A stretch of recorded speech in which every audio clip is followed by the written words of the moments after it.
we will have two speakers joining us via Zoom. We have Dr. Ismail Tibarazwa,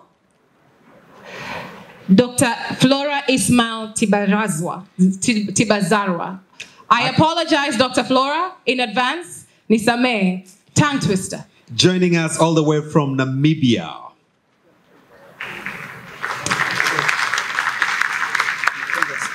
We also have David McGinty, who will be joining us from the Netherlands. All the way from Netherlands, akishiriki wiki ya ubunifu Tanzania, uzinduzi. Karibuni sana.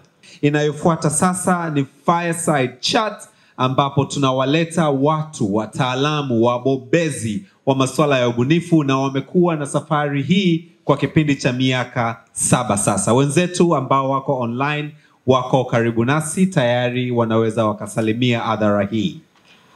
David, Dr. Flora, good morning. Can you say hello to the room? Good morning. Salama kabisa, salama kabisa. Good morning. And without further ado, I'm going to just go straight into my line of questioning. We have an incredible panel. I wish we had 3, 4, 5 hours because there's a wealth of knowledge on this platform right now. But I will go straight to you, David. David, once again, good morning. Good morning. Right. Can we have a little bit of volume for David? Great. David, I'm going to ask you to take us back to the beginning. 10 years. It's been a while, right? Take us back to the beginning. What were the aspirations of the early ecosystem builders? You know, what did you see when you started? What did you foresee? Did you see us getting here? What were the desires and aspirations you had in the very beginning? And do you feel that we have tipped the scales of what you had in mind? And maybe take us through what that was. Sure. So thanks for having me. Thanks to the government, the partners, all the innovators in the room. It's really great to be here. And thanks for the question. First, I don't think it started when I started working in Tanzania in 2009 and 10. So if I can be a little bit academic or historical, because I don't think history dictates the future, but certainly informs it and can inspire us to give us confidence to move forward. So even if you look back to independence, there were a lot of foundations being set in Tanzania that really created a unique distinction or brand, even externally, for Tanzania. So think of the cultural innovation of unification. So creating the Tanzanian identity. That's an innovation. It was new, it's differentiated in the region, differentiated in the world, it's still different, and it persists. So how did that happen? And there's good and bad in that, I'm sure, but there are lessons and inspiration to be drawn from that.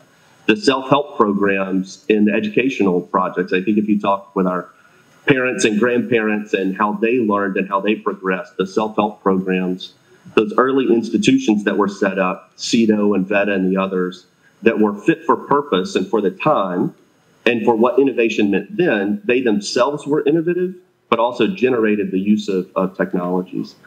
And I would say there was a second phase, which is where I talked with a lot of the MZs about the 70s, the 80s, and the 90s in Tanzania, where what started to emerge were kind of individual actions and some bright spots of ecosystem-type activities. And when I think of an ecosystem, I'm thinking of where businesses, so the private sector, governments, academic institutions, civil society are getting together and working on something. So in the 1980s, there's lots of examples with SUA rising up in agriculture and being a real hub with other partners.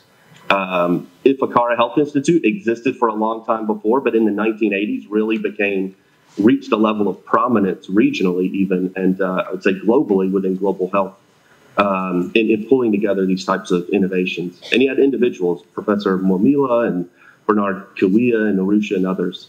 And then you get some very interesting stories. So I highly recommend talking to some older people who were at the COSTECH in the early days about bringing IT into the country, the first computers, the first satellites, linking the universities together. These are the foundations of people who know how to get it done in Tanzania. in that environment and with different resources. So I think those are the right points to start with, where the beginning was.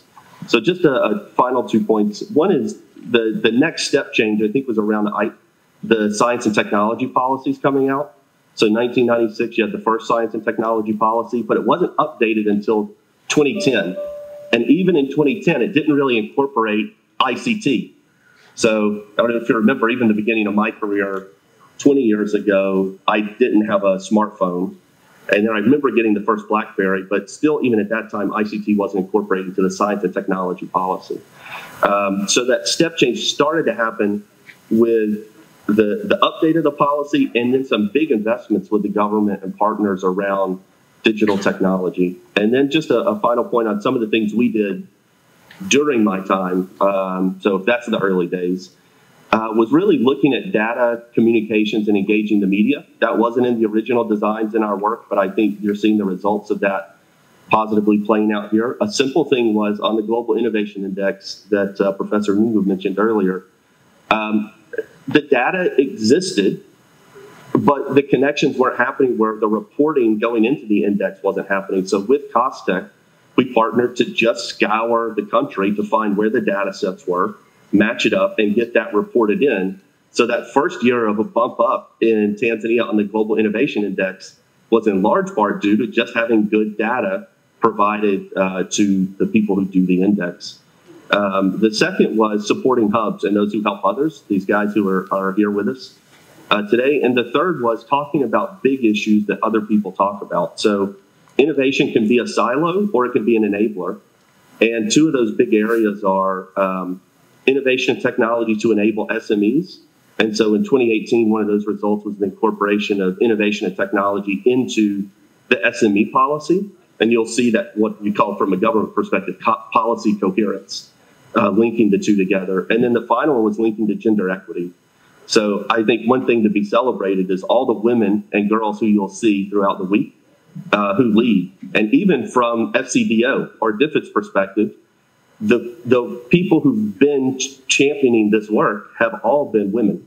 And you'll see the leaders like others here today. So I think those are some things that have really worked and moved us forward. Thank you so much, David. So basically what you've told us is innovation did not just start with technology and ICT as we know it right now. It started with cultural innovation. And I like how you brought in independence and the whole concept of ujamaa as cultural innovation. That gives you a completely different way to look at how innovation could actually, exist within a society contextually. Thank you for that. Now, I'd like to throw this question to all of you. And maybe, David, you could start us off, right? If you could tell us three things, just name three things that you're most proud of when it comes to the journey in the past 10 years, the leaps we've taken. So we'll start with you, David, then we'll go to Dr. Flora, JP, Iku, and we'll finish off with you, Jumanne. Good. I've said a lot. I'll say one, which is the diversity and number of collaborators. And you can see that exemplified in the work today. Right. Dr. Flora? Yeah, thank you very much. Thank you all for inviting me to this onerous event. I was there at the very beginning of the HDI Innovation Week, which was a very different setup. And now it's great to see everyone around the room and the discussions that are going to happen this week. I'm really excited. So I'll just mention very quickly three things. The first is exactly what David said, bringing on all these collaborators. At the time when I was with Costech, being able to engage with CEDA, HDIF, the Koreans, the Danish Research Foundation. So it was really, really great to have these come to the Costech platform and engage with government. And through that, we were able to develop some of the initial guidelines that now has, Dr. Nungu mentioned this morning, have been incorporated into the government funding process. And that I'm extremely proud of. The second one was now with HDIF that I mentioned is seeing an innovator that we supported through the grant management process that HDIF has, now scaling to a program that I'm managing now in the region, scaling to Zambia, and seeing research come out of the university, being supported to be commercialized locally, and now scaling. That is a really great thing that I think these kind of mechanisms set up for. Thank you. Thank you, Dr. Flora. JP? So first and foremost, I would say I am very proud of having been part of the founding team of Kinu.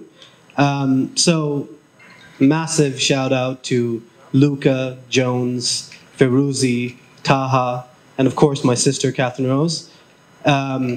We were doing something that I think might have been a little bit before its time, but it was a great journey, and it's how I end up on this stage today. I'm also really proud of the work that's been done with the World Bank through the Open Data Initiative and what was the Lake Victoria Challenge but became the African Drone Forum. That was a time to try new things in our context. And I'm really proud of having been part of the growth of organizations across this ecosystem, from Time Tickets, who are managing the ticketing platform today, to Ubongo Kids, and to organizations like Our Labs Iringa that are doing amazing work. So those are my top three. Beautiful.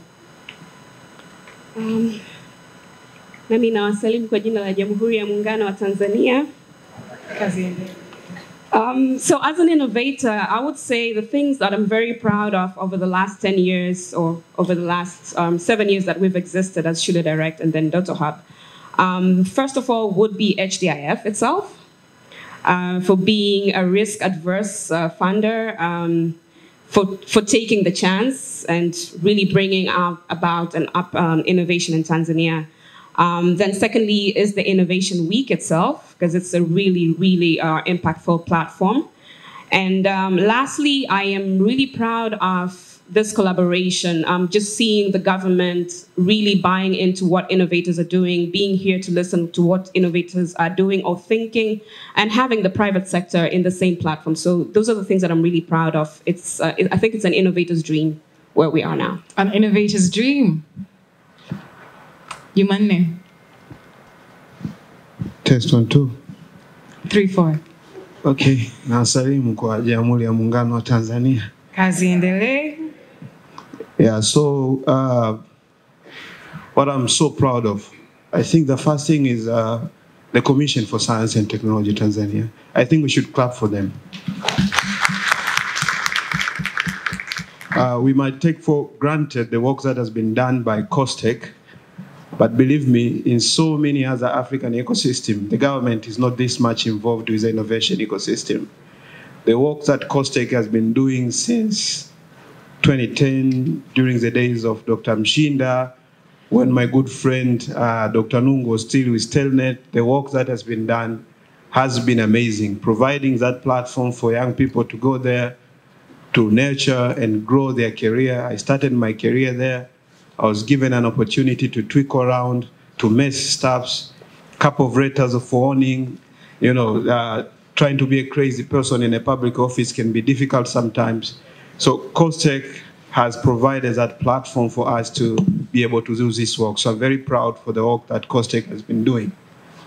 And I'm very supportive, and I'll continue to commit myself to work with them. The second thing which I'm very proud of is a narrative that we've been able to build as Saharans. I co-founded Sahara Ventures very humbly back in 2015. It's a group of young Tanzanians, Chips My Eye ladies and boys who were born and raised in Dar es Salaam, put on together all the effort to put a company, and right now we have more than 30 employees. We are working in 8 African countries, and our market capitalization is growing, and we are tapping into opportunities across the continent. I'm very proud of that. Very, very proud of that. And finally, to me, this is very emotional because back in 2017, when we were approaching people to tell them about our theme for that year for Sahara Sparks, which was towards smart solutions, when we were talking about digital economy and digital transformation in 2016, everybody think it was a joke. These kids are talking about robots and artificial intelligence in a country where electricity might be a bit of an issue, but seeing digital economy and 4IR in the CCM manifesto, that is transformation. Seeing digital economy and 4IR in our 5-year development plan, that is transformation. The fact that we are speaking in this event, the theme is digital economy, that is transformation. And I'll gladly go to bed and tell my daughter, I was part of it, I made it happen. Thank you. There we go, a round of applause.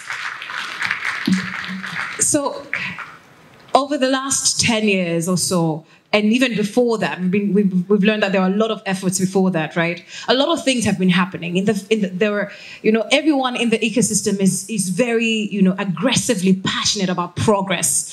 We talked about creating Kinu, co-founding Kinu, which was way before its time. I think it was perfectly situated, in all honesty. We talk about, Yumane, you've mentioned starting with Sahara Sparks at the time and people thinking that you're crazy, right? But on one end, we have all the beautiful things that we celebrate, but there's always the other story. And most of the times we don't create spaces where we talk about the other side. So Yumane, just on that note, could you probably share with me, what is that thing that, I think when you go to sleep at night, you think that, we could have done that better? Yeah, so I think the first thing which really give me a difficult time and is our next big mission is we're revisiting our strategy, because now it's 6 years since we started Sahara Sparks and Sahara Venture, the group, is the issue of investor readiness and attracting capital to Tanzanian startup is a very big problem. As you already know, we have the so-called kings, Kenya, Nigeria, Ghana, and South Africa. They're attracting more than 75% of the investment that is coming to the continents, or the FDI that goes to startups is going to those countries. So our mission right now is to try to find a way to bring that money to Tanzanian startups. We started with our marketplace 2 years ago. It's growing. More investors are starting to show interest with Tanzania, especially in Tanzanian businesses. I'm also very excited. We are seeing companies such as Nara getting to be part of Y Combinator and global accelerators and incubators. It's a good sign for our ecosystem. So one of the challenges we are seeing right now is how can we be able to attract more investment to businesses and startups based in Tanzania. And the second thing is the issue of investor readiness of our businesses.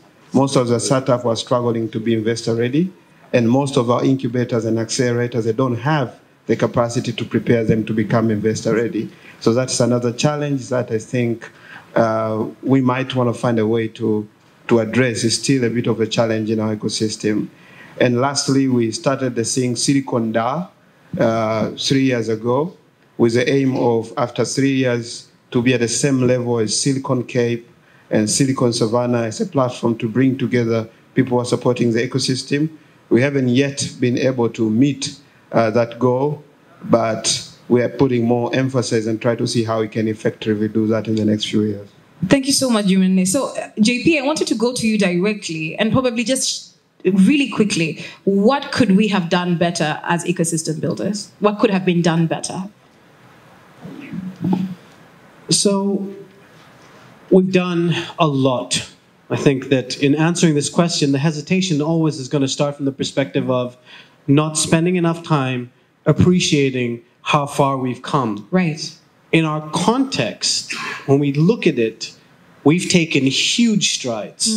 We talk about the ecosystem, ballpark, let's say 12 years old, right? In 12 years, look how far we have come. As Jumane pointed out, the digital economy is going to be part of Tanzania's future. But one thing that I've seen time and time again that's been quite frustrating, despite how much we talk about it, is our continued insistence on working in silos. Competition is a good thing. Competition can grow and strengthen individuals, companies, organizations. Collaboration, however, is what grows and strengthens ecosystems. And this is not just talking to the hubs in the room or the startup people in the room. This is across the board. David mentioned it earlier. We need everybody rowing in the same direction on this. We need public sector, private sector, NGOs, CSOs, academia, startups, everyone needs to work together on this. If we look at our ecosystem, we can look at value chains. And wherever you sit on our innovation value chain, you've got organizations downstream and upstream of you. In order to really be able to create this pipeline of where we can take young entrepreneurs with ideas and turn them into scalable businesses, we really have to collaborate. We have to share our successes, our data, and most importantly, our failures. At the end of the day, we might not be doing the sexiest thing in the ecosystem. We all want to do the new cool thing, but that's not going to be all of our roles. But I think we can all appreciate that the one thing that is sexy to everybody is economic growth. So let's work together to achieve that. And we genuinely have a duty to the generations of Tanzanians that come after us to establish a playing field and a policy framework that allows any young person to chase their dreams. I feel like we have to applaud to that. As a young person, I'm like, yes, yes, please.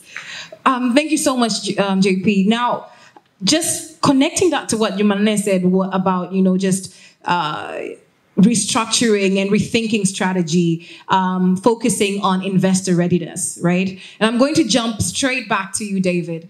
Now, there's a school of thought. I was having a conversation with a few innovators from actually Nigeria, and some from here, Tanzania. We were deep in debate. And the conversation was around the ecosystem you have built in Tanzania, or more so the focus that most of your entrepreneurs have is very skewed, and it's not positioned to be able to build businesses that can scale. And he said, all you guys are looking for are grants. You can't build businesses if from the very beginning, that's the thinking you have. And so it gave me a question, and the question was, is it that we have built a foundation where young entrepreneurs, young startups and SMEs are first coming into innovation, coming into entrepreneurship, looking for, okay, so where's the grant? Where's the grant? Before they have tested a model. And if so, we're not saying that, we're not introducing the conversation that them going for grants is a bad thing. But the question that was left in that conversation we were having was, where should the balance be, right? How can we create a balance that, supports the thinking on the mindsets that young entrepreneurs need to have as they're approaching actually starting and building businesses that could be sustainable, could scale, and become the brands that Africa needs at this point? That's for me. That's a big one. I think on one hand, I understand, but I think it's too broad of a brush to paint with. So there are a lot of things in there. So one is on apps and digital technology, which I think are great. So people like efficiency, access, lower costs. Those are good things. But if everything's apps, that's a problem. You got to have substance underlying the app or the digital technology. So I would say this is a both-and question when it comes to that specifically. If it's about grants and the role of grants versus, say, equity or different kind of capital instruments, there's a role. I mean, there's a role for billion-dollar grants in places. And myself, I've benefited from grants. And I think especially when you go to more kind of frugal innovations, so smaller innovations, grants do play a role not only in kind of buying down risk and stepping in where capital markets are not ready. So in other words, you need grants when there's not an ecosystem, when there's not actually a system built or private markets working. The second is you even need it when markets are working at an earlier stage, or for example, to drive something like inclusion, which might not happen just with the business metrics that are put in place. So you might want it, or you might want it for accountability, that you can have grants serving a very particular role there. So I think there's just a lot of nuance in the question, and certainly maybe to address the final one, which I think maybe is an undertone in all of this, which is around development assistance in general, or the role of subsidies to support development. And I think anyone who thinks that the grant is the award or is the moment, that's a problem. That's more of a mindset issue that should be shifted around. But certainly, you know, knowing that the grant is the beginning, not the end, is just a small thing. And maybe is more of a sign of some other issues like not having social safety nets, or it's like friends and family who are investing to help someone start their business. I've started several businesses myself, and certainly I've had grants. They were just mom and dad grants, or money from my own savings, or keeping a job and then funding things myself. Thank you, David. Dr. Flora, same question to you. Thank you. So like David says, it's really, for me, a big question. And it's also where the innovator is in the innovation plan. So there's certain elements of innovation financing that will be, I think, for the longest term, remain grant-based, and sections like innovation financing, when you open innovation financing, when you just want to draw in innovators to sort of pilot their ideas and help them, you're not going to expect them to pay. But the landscape for funding, even in Tanzania, has changed dramatically from the time that I was introduced into the innovation space, where it's no longer completely grant-based. It is, you have to bring something to the table. So there's a lot of skin, you have to show skin in the game, in innovators' terms. And so people come into this space and they have to understand that there's no free lunch, there's something that you have to give back in return. Even from friends, family, and fools, you will still have to give back something. And what you have to do currently, if you look at the grant application process, it has to have impact into society. And I think a lot of the grants that are out there are looking for impact, societal changes that you have to contribute to. So in that sense, I wouldn't say that it is this paintbrush of people just looking for grants. However, I will caution, and Jumanne did mention something along these lines, is the capacity to actually implement a grant. We've seen, and HDIF is also an experience. My program for sure has gone through that experience, where you apply for a grant and find that what you're looking for is not necessarily the financing, but it is the capacity building. It is access to a market. It is access to knowledge. It is access to facilities. And yet here you applied for a grant. So it's also, there's a lot of nuances in there that one has to be aware of when you make that application. And that's the advice I'd give to innovators out there. But I wouldn't say it is everyone who goes for a grant just gets it, and it is as your discussion was. Right. So really understanding the context for yourself, and also what David mentioned about the need for, it is a mindset issue, right? And, you know, the caution that we gave with young innovators and entrepreneurs about thinking through, why do you need the grant? What exactly are you looking for exactly before you go out? And just being able to build up the capacity you need to handle whatever kind of financing you're looking for, right? But then on the other hand, I'd like to ask you, Iko, being in terms of capacity building, we're grateful that we're seeing so many hubs in the country, right? We have, I don't know what the number is now. It's 100 plus? Pardon? About 60 something, right, in the country, and several more are cropping up. Now, in terms of capacity building, there's a question here that I have for you. So being mostly startups themselves, right? A lot of hubs are startups themselves. What mindsets and goals must ecosystem startups, the hubs themselves, what mindsets must they fashion to be able to build a supportive and flourishing structure of support to propel impact ventures forward?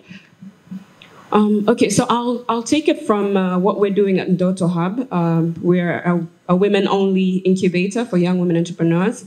And I think the biggest mindset or the biggest advantage we've had is looking at things contextually, because there's an issue of context and proximity. So really looking at and understanding the landscape that we're in. We're in a very young population where we are more than 60% are under 24.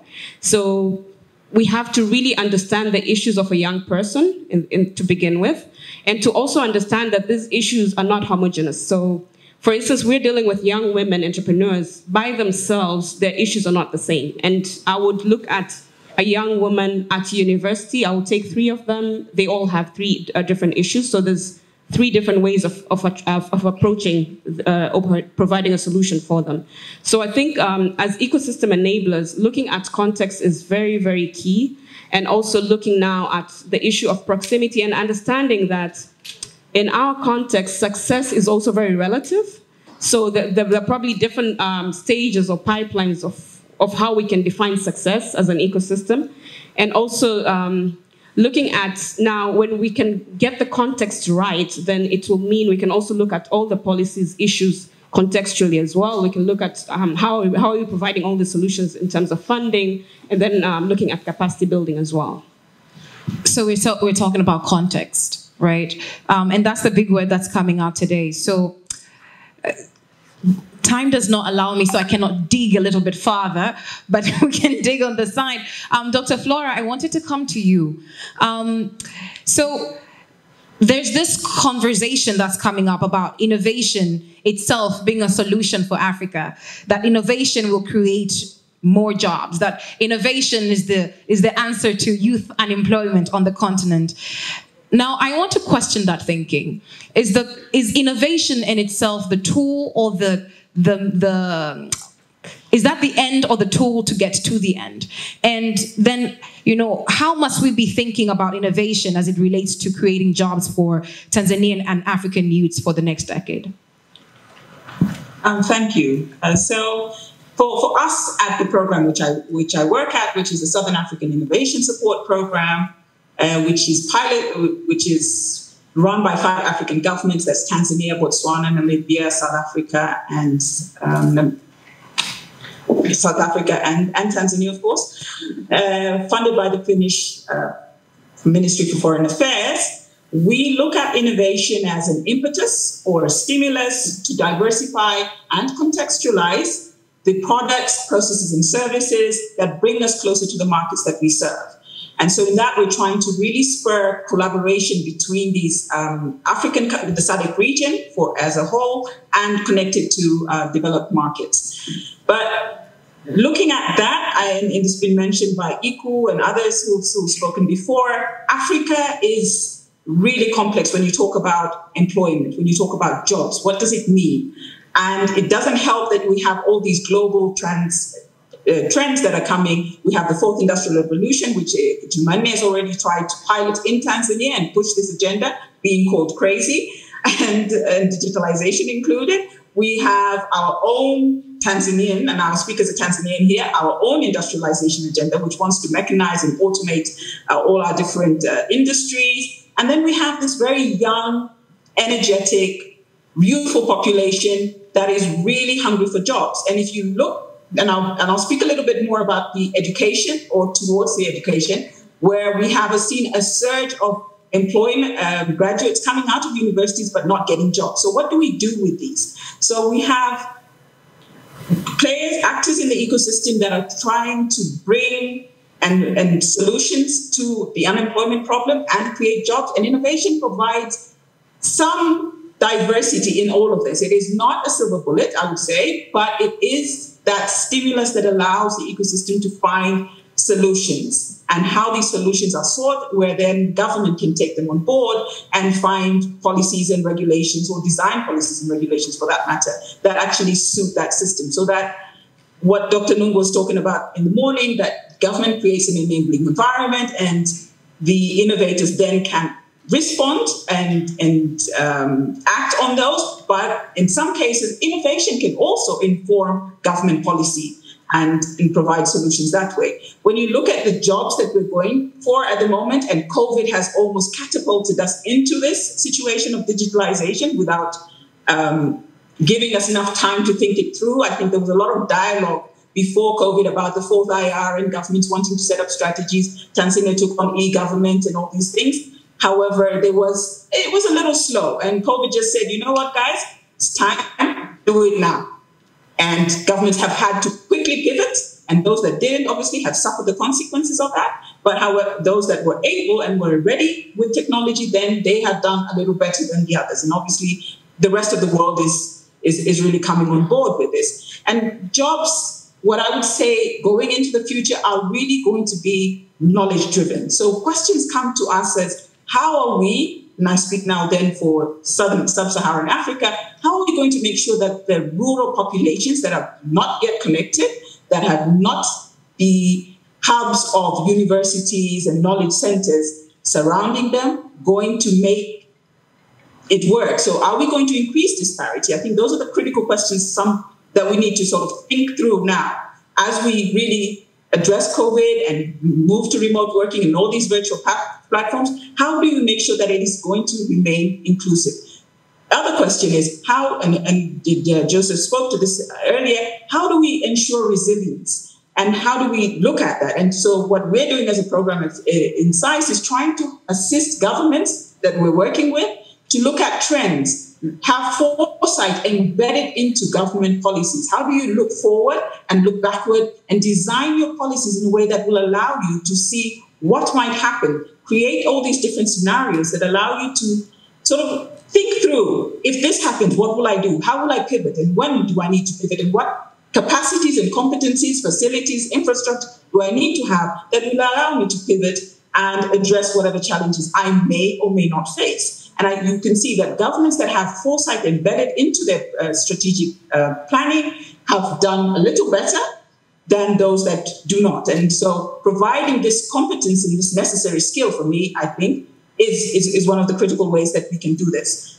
A last thing, and David also spoke to this, innovation is a multi-helix thing. It has different actors. Building an ecosystem is just that. It's very complex. It's not going to have one person, one role, and one responsibility. And more importantly, it's going to have to be iterated. Every new day, every new scenario is going to be slightly different. So we've got to be constantly forward thinking, looking back to evaluate and analyze, but always looking forward to say, what might happen, how will it happen, and what are we going to do about it? So jobs in the future, tricky, but doable, I think. We just have to make sure that all actors are on board, and the platform like the Innovation Week is great because it does that. It does exactly that, bringing all these great minds together to discuss how they do things and what they need to do together. So just speaking also to what JP mentioned, collaboration is key. Jobs of the future, tricky but possible, and this platform that's convening the different heads, different organizations, different innovators together is exactly what we need to catapult us into. I believe we can leapfrog into solutions, and that's exactly what this platform gives us. Now, because of time, I want to open it up to the floor and just look for one question. Does anybody have a question to the panel? Anybody? If that's you, please put your hand up so I can see you before we close. We have a gentleman right there. Sir, please stand up. Your name, your organization, straight into the question, not a comment, just shoot into the question. Tell me who you're addressing the question to. He has a comment. You have a comment. Do you have a question? Okay, so let's take a comment and a question and then we're done. There we go. Thanks. Before you speak, sorry, is there a lady with a question or a comment? A lady with a question or a comment. We have two gentlemen. I would like to make it. There we go. Go ahead, sir. Thanks. My name is Martin Orioba. Would like to thank everyone who has made this thing happen. It's grown up over the years. My comment primarily go on the last question that was going on around. And it's mainly, to me, I always look like the gap that we have in Tanzania today, it's how we connect demand and supply and allow innovation to benefit from it. Otherwise, all these innovators in this room, they'll continue to innovate, but they're innovating against really a struggle to monetize their innovation, and they cannot scale. And I think I've said this a couple of times before. In our economy, government play a very central role, and we cannot do, and they have challenges. And even us, private sector, we have a lot of challenges. And I joke to my to my colleagues at CRDB that we need to stop, sponsoring Innovation Week, and then we need to start doing sponsorship on the innovation itself. We need to partner and reach out to these innovators. We have challenges internally. Government has challenges internally. Put them out there in the world and let innovators innovate, and they can make money out of that innovation. Thank you so much, so sir. let's open it up, and I think I'm glad some work is being done on the background, and I hope it will come out. And I'm glad you're still sponsoring Innovation Week, because this is where we convene. A hand of applause to that comment. Quick question, straight to the question, please. We do not have time on our hands. Hello, my name is Karim Chata, and I am the CEO of Hackett Consultancy. So my question is, all these entrepreneurs that are coming up along the way, including me, young entrepreneurs, what can we do in order for us to be given opportunities by the big players? For example, I'm offering cybersecurity as a service. I've gone almost around a lot of organizations trying to get opportunity to be given an opportunity to offer this service, which is greatly needed in our country. And I believe that if I am given this opportunity, I will be in a position to reduce the amount of employment in the country, because there are a lot of cybersecurity experts here in Tanzania who are either in the university and upcoming. So what can we do in that aspect in order for us to Who are you addressing your question to? The panel. Who on the panel? Jumanne. Karim, you're running a business. Deliver value, people pay for your service. That's my humble advice. Nobody will create an environment for you to receive any kind of service unless you're an NGO or some kind of a CSO. But if you're running a company, people pay for value. If you deliver value, I will come and I'll pay for your service. And that's, I'll tell any entrepreneur in the room. You just work hard, build a business, deliver value, people pay for service, and that's it. The role of the government and other partners is just to create that conducive environment for you to do your business. But when it's come to B2B, you deliver the value. Parting words from me, I think a few important things. We've come so far just to reach this far. We need that national innovation framework. We need to have a strategic direction as a nation. What are our priority when it comes to innovation? How are we supporting grassroots innovators? How are we supporting subnational and national innovators? I think it's very, very important. It will help everyone who is coming in Tanzania to understand how can we work together in that area. Another thing, I think 2017 World Bank did its research on Dar es Salaam startup ecosystem. They mentioned our ecosystem as at the nascent stage. Some of the gaps, including lack of conducive environment for investors to come in. I think that's another thing government can help us to fix with Fair Competition Commission and other partners. Try to see on how we can allow investors, especially those who are investing in startup, to exit safe in Tanzania so that we can be able to attract more capital to our local startups. Another thing which is very, very important, we are championing it through also Tanzania Startup Association. We need more friendly startup policies, and we are pushing for the Tanzania Startup Act. I think it's very, very important. I really feel if we can have the National Innovation Framework, if we can have the Startup Act, if we can get the players to come together, this industry has opportunity to create those jobs we are looking for. We are among the youngest countries. Our age average is 19.7 years old. An average Tanzanian will be 25 years younger next 25 years to come. So basically, let's work together. And I'm very happy for this platform. Thank Edith and all the partners for the opportunity. Appreciate it. Thank you so much, Jumanne. We did not come this far to come this far. Asante sana Jumanne. David? Well done. Parting words from you, David. Yeah, sure. My parting words are don't ask for permission, do something and tell people about it. Could you say that again? Don't ask for permission, do something, and then tell people about it. And I think that's what's going to get the wheels moving. There we go. There we go. Dr. Flora. The two thoughts from my side. One is future jobs are going to have a lot to do with knowledge. So intellectual property in Tanzania, to have this intellectual property policy, whether it's embedded in the education policy or otherwise, is critical. We have, and I'll give an example, in our program have lost out on very good products and services because of this very critical element. And I think that's something that when you go into business, especially when you want to scale your business, you need to think of who owns what and what kind of returns you will get on your investment. The second thing is, now being in the region, I started in Tanzania, now being in the region, I see a lot of opportunities for Tanzanian products, processes, and services that can be scaled outside. So sometimes the market in Tanzania might be not the one for your product. Think about scaling it. And SADC has a very strong youth entrepreneurship policy that you can take advantage of and move your product beyond the Tanzanian border. So think about it that way. Don't think about, why am I not getting business in my country? Is your product very valuable? Like Yumanya says, move out, find someone else who can buy it. Doesn't have to be in the region. This is the value of being part of these economic blocks. Thank you. Thank you Great so platform. much. I'm always happy to talk to HDIF. It was great to see David and the rest of you all again. And Jane, sorry. Great. Thank you very much. Thank you so much, Dr. Flora. JP. So just to Kareem, opportunity is never given, except for this one instance. I will introduce you to 3 people who I know who might need your services. The rest is up to you. You're in a market, you've got a challenge, but you have to show up. Kareem, you don't look excited.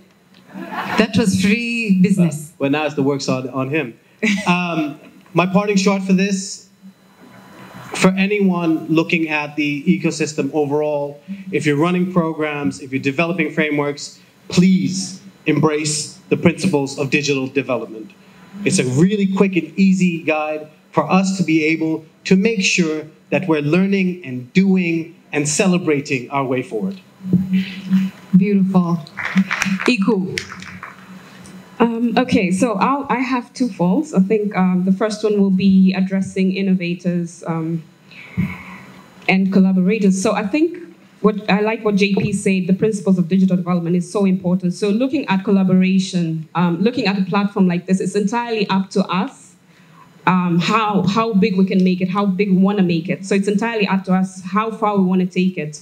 And that's a call to all innovators. It's really up to us. It's not just the role of HDIF, COSTECH, UNDP, or the government for that matter.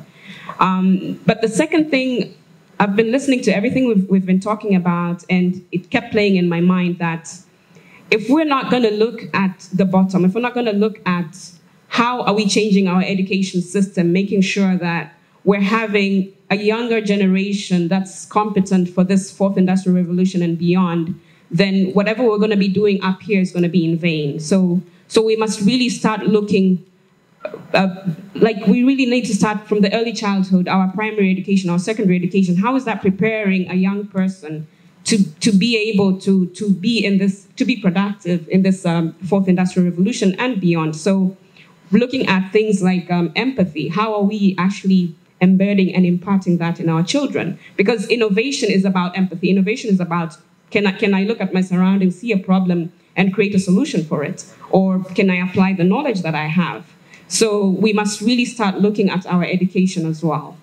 We cannot talk about innovation without the education with it. Thank you. Thank you so very much. And that was our panel for today. And the parting words and everything that we've said, in short, if I were to conclude everything, is moving the ecosystem needs to be a collective effort. This is a movement. We cannot operate in silos. We need to all think about how to progressively play our part to make sure that we don't just get here. And this is not what we look back at and say, oh, tulifanya hivi, zamani sisi. You know, so the good old days. We need to progressively build the ecosystem and really reach farther than what we've gotten. It is possible. We can create those jobs. We can build the ecosystem that will really usher in the true digital economy, true digital innovation ecosystem. Asanteni sana, ladies and gentlemen, a hand of applause for our panel. Naomba tuwapigie makofi mengi sana kwa kazi nzuri sana. Sio tu ya kuongea na wewe asubuhi hii, lakini ya kupeleka mbele gurudumu la ubunifu Tanzania.